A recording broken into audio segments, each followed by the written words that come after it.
complex skills such as spatial ordering or organizing spaces, knowing where things are located, and designing them from top to bottom, left to right. This is what engineers and designers do all day long. It's awesome. Next is neuromotor functioning. This means hands-on skills, fine motor skills, hand-eye coordination, and all those things that come into place when you use your hands to build things. So let's make some stuff and I'll show you how this works. Cool. So what if you're learning about astronomy and your students at home are looking at the phases of the moon or the shape of the sunlit portion of the moon as viewed from Earth?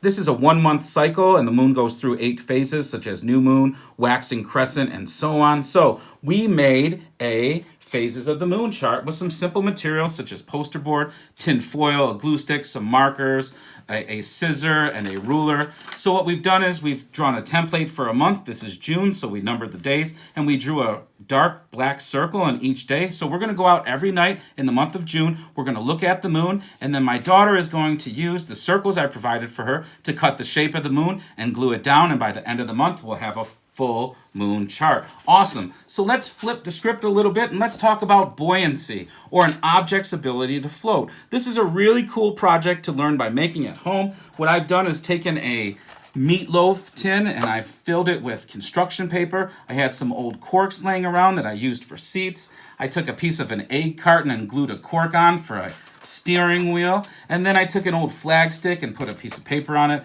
and then I'm going to stick it right here in this cork, and now I've got a boat, and now I'm going to place it in water, and there you have it. We are going to learn and talk about buoyancy. Okay, so there it is, Western New York. Get out there and make some stuff, and keep reading, keep writing, and most importantly, be safe.